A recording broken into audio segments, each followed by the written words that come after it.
Hi friends, welcome back to my channel Viola's Kitchen. എല്ലാവരും എന്താ പറയുന്നു? സുഖമായിരിക്കുന്നു എന്ന് വിശ്വസിക്കുന്നു.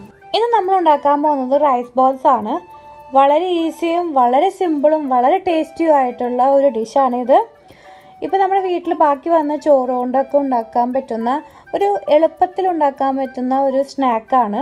പിള്ളേർക്കൊക്കെ ഇഷ്ടപ്പെടുന്ന ഒരു സ്നാക്കും കൂടിയാണിത്. അതേപോലെ നമുക്ക് വീട്ടിൽ പെട്ടെന്ന് നമുക്കൊരു വിരുന്നുകാരൊക്കെ വരുവാണെങ്കിൽ തന്നെ അവർക്കൊക്കെ പെട്ടെന്ന് ഉണ്ടാക്കി കൊടുക്കാൻ പറ്റുന്ന ഒരു ഡെസറാണിത്. അപ്പോൾ നമുക്ക് അധികം സംസാരിച്ച് സമയം കളയണ്ട, നമുക്ക് വേഗം റെസിപ്പിയിലേക്ക് പോകാം.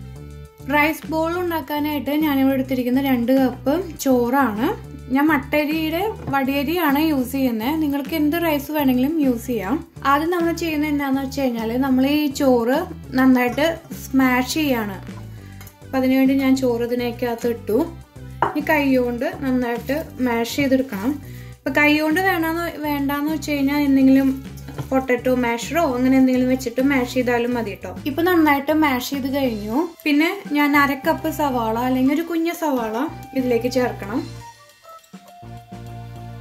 പിന്നെ വേണ്ടത് പച്ചമുളക് ഞാൻ ഒരു പച്ചമുളകാണ് ചെറുതായിട്ട് ഇതുപോലെ അരിഞ്ഞതാണ്. പച്ചമുളക് നിങ്ങളുടെ എരിവിനനുസരിച്ചിട്ടാണ് എടുക്കേണ്ടത്. ഞാനിവിടെ ഒരു പച്ചമുളക് മാത്രമേ എടുത്തിട്ടുള്ളൂ. പിന്നെ വേണ്ടത് 1/4 ടീസ്പൂൺ ജിഞ്ചർ പേസ്റ്റ്. പിന്നെ വേണ്ടത് കായപ്പൊടി. ഞാനിവിടെ ഒരു നുള്ളിക്ക് കായപ്പൊടി ഇടുന്നുണ്ട്.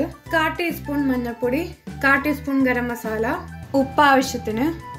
പിന്നെ വേണ്ടത് ബേസിൻ പൗഡർ അല്ലെങ്കിൽ കടലമാവ്. ഇത് എന്തിനാന്ന് വെച്ച് കഴിഞ്ഞാൽ ഇതിന്റെ നമ്മൾ ചോറിനകത്തുള്ള വാട്ടർ കണ്ടന്റ് കുറയ്ക്കാനൊക്കെ ആയിട്ടാണ്. അപ്പൊ നമ്മൾ ഇച്ചിരി വെള്ളം കൂടുതലാന്ന് വെച്ച് കഴിഞ്ഞാൽ കുറച്ചും കൂടി ഇടണം. ഇനി നന്നായിട്ട് കുഴച്ചെടുക്കണം. നല്ല കൈ വെച്ചിട്ട് നന്നായിട്ട് കുഴച്ചെടുക്കാം. ഞാനിതിന് മുന്നേ ഒരു ലെഫ്റ്റ് ഓവർ റൈസ് റെസിപ്പി ഉണ്ടാക്കിയിട്ടുണ്ടായിരുന്നു. അതായത് ചോറ് കൊണ്ടുള്ള കട്ട്ലേറ്റ്. കാണാത്തവരായിട്ടുണ്ടെന്നുണ്ടെങ്കിൽ മുകളിലൊരു ലിങ്ക് വരും, അത് ക്ലിക്ക് ചെയ്ത് നമുക്ക് കാണാം. അതും വളരെ ഈസി ആയിട്ട് ഉണ്ടാക്കാവുന്നത് തന്നെയാണ് കേട്ടോ. പിള്ളേർക്കൊക്കെ ഭയങ്കരമായിട്ട് ഇഷ്ടപ്പെടും. ഇപ്പൊ ഞാൻ നന്നായിട്ട് കുഴച്ചിട്ടുണ്ട്.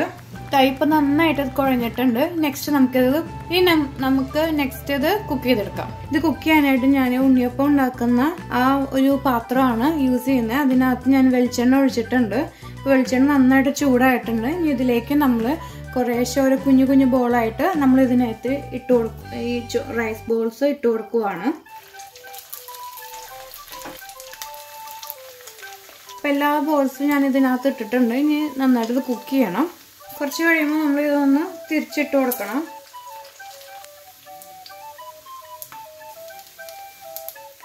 ഇപ്പം നമ്മുടെ റൈസ് ബോൾസ് ഏകദേശം ഫ്രൈ ആയിട്ടുണ്ട്. ഇനി നമുക്ക് പയ്യെ ഒരു പാത്രത്തിലേക്ക് മാറ്റാം.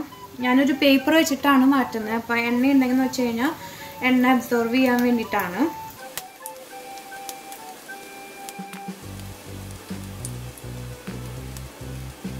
ഇനി നമുക്ക് സെർവിങ് പ്ലേറ്റിലേക്ക് മാറ്റാം.